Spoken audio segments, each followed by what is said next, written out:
할렐루야. 6월 30일 금요일 새벽 기도를 시작하겠습니다. 사도신경으로 우리 신앙을 고백하시겠습니다. 나는 전능하신 아버지 하나님 천지의 창조주를 믿습니다. 나는 그의 유일하신 아들 우리 주 예수 그리스도를 믿습니다. 그는 성령으로 잉태되어 동정녀 마리아에게서 나시고 본디오 빌라도에게 고난을 받아 십자가에 못 박혀 죽으시고 장사된 지 사흘 만에 죽은 자 가운데서 다시 살아나셨으며 하늘에 오르시어 전능하신 아버지 하나님 우편에 앉아 계시다가 거기로부터 살아있는 자와 죽은 자를 심판하러 오십니다. 나는 성령을 믿으며 거룩한 공교회와 성도의 교제와 죄를 용서받는 것과 몸의 부활과 영생을 믿습니다. 아멘. 찬송가 497장 찬양하시겠습니다. 찬송가 497장입니다.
사도행전 5장 17절에서 42절까지 말씀입니다. 사도행전 5장 17절에서 42절까지 말씀입니다. 다 찾으신 줄 알고 저 여러분들이 한 절씩 교도하도록 하겠습니다. 사도행전 5장 17절에서 42절입니다. 대제사장과 그와 함께 있는 사람 즉 사두개인의 당파가 다 마음에 시기가 가득하여 일어나서 사도들을 잡아다가 옥에가 두더니 주의 사자가 밤에 옥문을 열고 끌어내어 이르되 가서 성전에 서서 이 생명의 말씀을 다 백성에게 전하라 하매 그들이 듣고 새벽에 성전에 들어가서 가르치더니 대제사장과 그와 함께 있는 사람들이 와서 공회와 이스라엘 족속의 원로들을 다 모으고 사람을 옥에 보내어 사도들을 잡아오라 하니 그들이 가서 옥에서 사도들을 보지 못하고 돌아와 이르되 우리가 보니 옥은 든든하게 잠기고 지키는 사람들이 문에 서 있으되 문을 열고 본즉 그 안에는 한 사람도 없더이다 하니 성전 맡은 자와 제사장들이 이 말을 듣고 의혹하여 일이 어찌 될까 하더니 사람들이 와서 알리되 보소서 옥에 가두었던 사람들이 성전에 서서 백성을 가르치더이다 하니 성전 맡은 자가 그 아들과 함께 가서 그들을 잡아왔으나 강제로 못하면 백성들이 돌로 치사 두려워함이었더라. 그들을 끌어다가 공회 앞에 세우니 대제사장이 물어 이르되 우리가 이 이름으로 사람을 가르치지 말라고 언금하였으되 너희가 너희 가르침을 예루살렘에 가득하게 하니 이 사람의 피를 우리에게로 돌리고자 하는도다. 베드로와 사도들이 대답하여 이르되 사람보다 하나님께 순종하는 것이 마땅하니라. 예수를 우리 조상의 하나님이 살리시고 이스라엘에게 회개와 죄 사함을 주시려고 그를 오른손으로 높이사 임금과 구주로 삼으셨느니라. 우리는 일의 증인이요 하나님이 자기에게 순종하는 사람에게 주신 성령도 그러하니라 하더라. 그들이 듣고 크게 노하여 사도들을 없이 하고자 할세 바리새인 가말리엘은 율법교사로 모든 백성에게 존경을 받는 자라. 공회 중에 일어나 명하여 사도들을 잠깐 밖에 나가게 하고 말하되 이스라엘 사람들아 너희가 이 사람들에게 대하여 어떻게 하려는가 조심하라. 이전에 그다가 일어나 스스로 선전하며 사람이 약 400명이나 따르더니 그가 죽임을 당하며 따르던 모든 사람이 흩어졌고 그 후 고적할 때 갈릴리의 유다가 일어나 백성을 꿰어 따르게 하다가 그도 망한즉 따르던 모든 사람들이 흩어졌느니라. 이제 내가 너희에게 말하노니 이 사람들을 상관하지 말고 버려두라. 이 사상과 소행이 사람으로부터 났으면 무너질 것이요 만일 하나님께로부터 났으면 너희가 그들을 무너뜨릴 수 없겠고 도리어 하나님을 대적하는 자가 될까 하노라 하니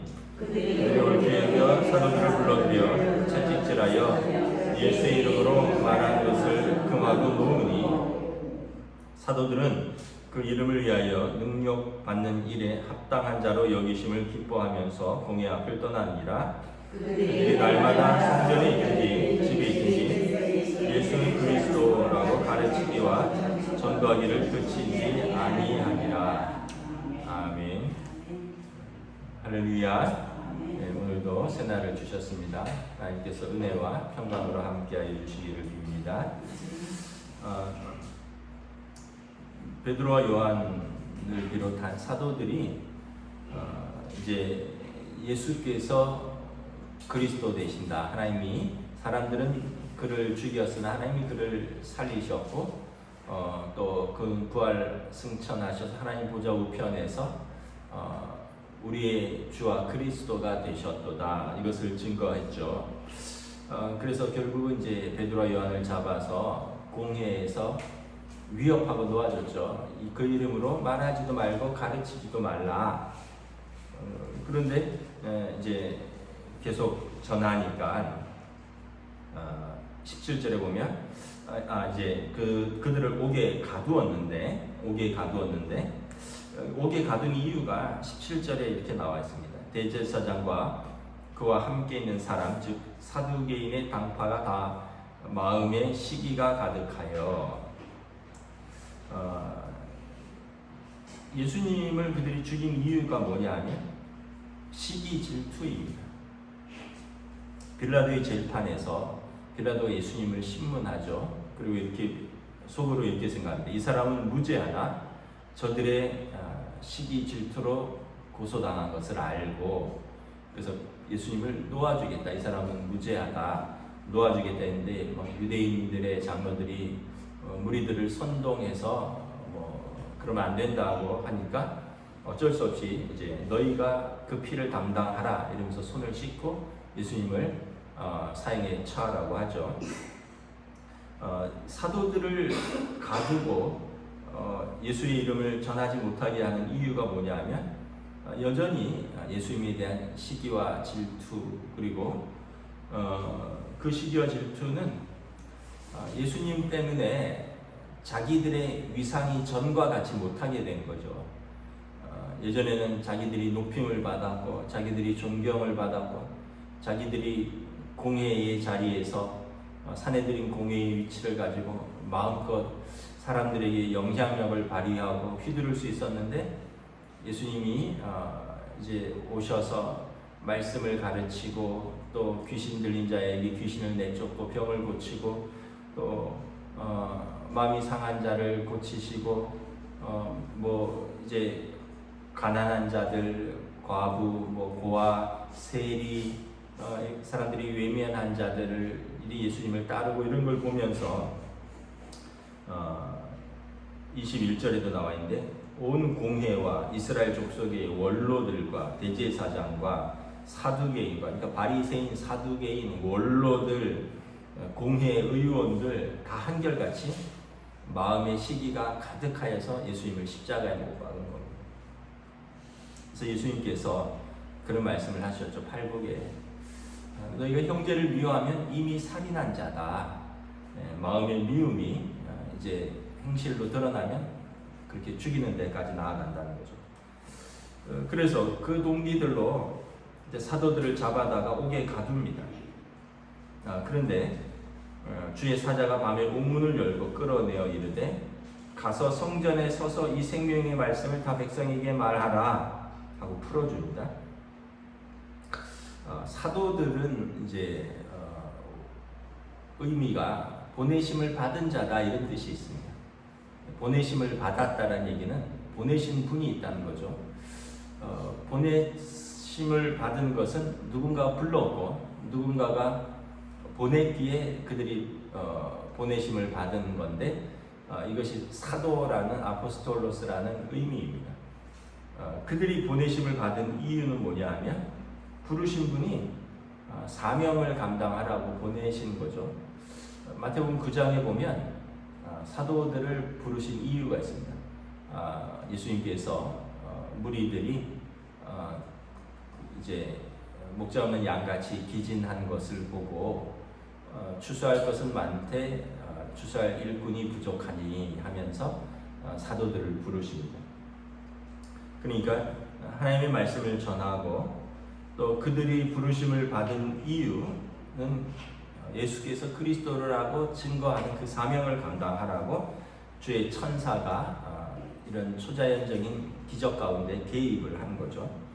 이제 그것도 이제 모르면서 21절부터 쭉 보면 이제 대제사장들과 공회는 바리새인들과 사두개인들, 서기관들 이런 사람들입니다. 71명이라 그랬죠.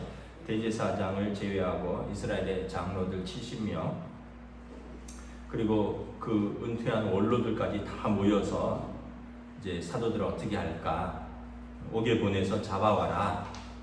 그런데 갔더니 옥에는 한 사람도 없었다라고 22절 23절에 말하죠.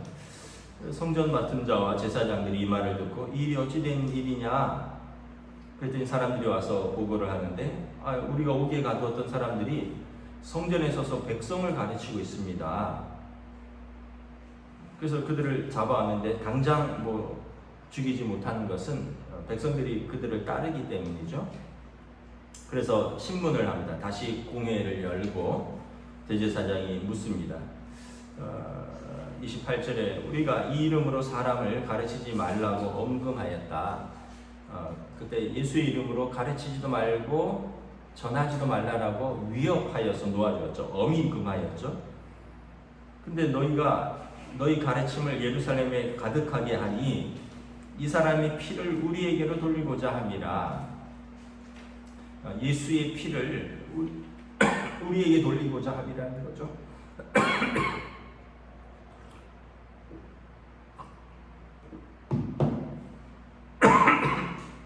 사도들이 전한 내용이 30절과 31절에 보면 너희가 나무에 달아 죽인 예수를 우리 조상이 하나님이 살리시고 이스라엘에게 회개함과 죄사함을 주시려고 그를 오른손으로 높이사 임금과 구주로 삼으셨느니라. 그러니까 사도들이 전하는 예수는 공회가 십자가형을 엄도하고 빌라도가 십자가에 달아 죽인 예수를 우리 조상의 하나님이 살리셔서 그를 우리의 임금과 구주로 메시아로 삼으셨다. 이걸 전하는데, 그러면 우리 공회가 틀렸다는 거냐? 우리가 메시아를 십자가에 못 박았다는 거냐? 이 사람의 피를 왜 우리에게 돌리고자 하느냐? 그러면서 그 이름으로 가르치지 말라고 했는데 너희가 계속 가르치니 우리가 너희를 처벌하겠다, 이런 거죠. 29절에 베드로와 사도들이 대답합니다. 사람보다 하나님께 순종하는 것이 마땅하니라. 여러분, 두려움을 이기는 방법은 뭐냐 하면 더 큰 두려움에 사로잡힐 때 더 작은 두려움들은 자리를 잡습니다. 그러니까 사람들에 대한 두려움은 우리가 하나님을 두려워하는, 하나님을 경외하는 더 큰 두려움에 사로잡히면 사람들을 두려워하는 작은 두려움들은 자리를 찾게 된다는 거죠. 그러니까 우리가 여러 가지 두려워하는 여러 가지 일들이 있죠, 살면서. 그거는 이제 사람과 어떤 문제와 환경에 대한 두려움인데, 근데 우리가 더 큰 두려움, 하나님께서 천지 만물의 창조자이시고 주관자이시고 우리의 구원자이시고 최종적으로 심판자 되신다는 하나님을 의지하고 하나님에 대한 경외함이죠. 하나님에 대한 두려움에 사로잡히면 다른 작은 두려움들은 자리를 잡게 되는 것입니다. 사도들이 지금 생명의 위협을 받는 상황에서 하나님에 대한 경외함에 우리가 사람의 말을 듣는 것이 옳으냐, 하나님의 때 순종하는 것이 옳으냐, 그러면서 30절 31절 너희가 십자가에 못 박힌 그 예수를 하나님께서 살리셨고, 그리고 그 이스라엘에게 회개함과 죄사함을 주시려고 그를 만왕의 왕이고 만군의 구주로 삼으신 그 분을 우리가 증언하는 증인이다. 우리는 이것을 증언하기 위해서 부르심을 받았다. 그러므로 우리가 이 증언을 하는 하나님의 말씀에 순종하는 것이 옳으냐, 너희가 이 이름으로 가르치지 말고 전하지 말라고 하는 여러분들의 그 공회의 말에 순종하는 것이 옳으냐, 너희는 판단하라. 그러니까 33절부터 이제 사도들이 이제 공회원들이 크게 노합니다. 안 되겠다. 사내들인에서 사형을 언도할 수까지는 있고 사형을 집행할 수는 없습니다. 왜냐하면 종교기관이기 때문에 사형 집행은 로마의 법정에서 해야 됩니다. 사형을 언도할 수까지는 있습니다. 그런데 그 외에 구금이라든가 태형이라든가 때려서 놓는 거라든가 이런 것들은 사내들인의 공회에서 할 수 있습니다. 로마에서 유대인들의 종교 법정을 고난을 인정을 해주는 거죠. 그러니까 이 사람들이 사도들을 사형에 처할 수는 없지만 사형을 언도할 수는 있고요. 감옥에 가둘 수도 있고 41대 감한 매를 때릴 수도 있는 고난이 있는 것입니다. 크게 노했는데 34절에 보면 아마 원로 중이겠죠. 이 가말리엘 율법 교사가 있었습니다. 이분은 바리새인인데 사도 바울의 스승입니다. 사도 바울께서 나는 가말리엘의 학파에서 문하생으로 공부했다, 이렇게 자기를 소개했죠. 그때 바리새의 그 율법 교사 중에 두 명의 탁월한 율법 교사인데 가말리엘이 있었고 힐렐이 있었습니다. 그래서 가말리엘 학파와 힐렐 학파의 양대 학파가 있었고 사도 바울은 엄격한 가말리엘 학파 출신입니다. 이분은 이제 나름대로 현자죠. 그리고 그가 율법에 충실을 하고 또 굉장히 합리적인 사고를 가진 분이었습니다. 그가 모든 백성에게 존경을 받는 자라라고 설명을 하고 있는데 그가 공회 중에 일어나 아마 은퇴한 공회원 같은데 사도들을 밖에 나가 있으라라고 말한 다음에 다른 공회원들을 설득합니다. 두 가지 예를 들었는데 이스라엘 사람들아 너희가 이 사람들에게 어떻게 하려고 하는지 조심하자. 이전에 드다라는 사람이 일어나서 스스로 선전하며 아마 스스로 메시아라고 사칭하면서 사람들을 약 400명이나 모았는데 그가 죽자 모든 사람들이 흩어져서 그가 메시아가 아닌 것이 스스로 드러났다라는 거죠.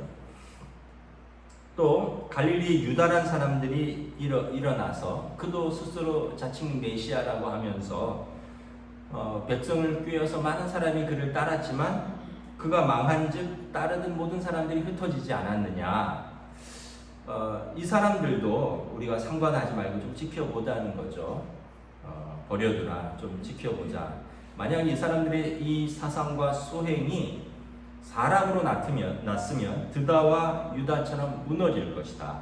그런데 만약 이 사람들의 이 소행이 하나님께로부터 났으면 우리가 그들을 결코 무너뜨릴 수 없겠고 우리는 하나님을 대적하는 자가 될까 두렵도다. 그러므로 좀 지켜보자라는 것이죠. 그래서 공회가 존경하는 율법 선생의 가말리엘의 말씀을 받아들입니다. 그리고 놓아주는데 대신에 다시 한번 위협하죠. 채찍질하고 매를 때려서 놓아주면서 예수의 이름으로 말하는 것을 금지하고 놓아줍니다. 그런데 사도들은 41절 42절에 보면 그 이름을 위하여 능력받는 일에 합당하게 여겼고 심지어 기뻐하면서 공회를 떠났더라. 우리가 예수의 이름을 전하다가 또 예수의 이름으로 손해도 볼 수 있고 때로는 모욕도 받을 수 있고 능력도 받을 수 있는데 우리는 참 견디기 힘들죠. 그런데 사도들은 이것은 합당하다. 우리 주님이 그러셨으니 우리도 주의 이름으로 능력받는 것은 합당하다. 우리 주님도 매맞고 침뱉음 당하고 조롱받고 심지어 십자가에도 못 박혔는데 우리도 그 이름으로 그렇게 하는 것은 합당하다. 그리고 심지어 기쁘게 여기면서 공회를 떠났습니다.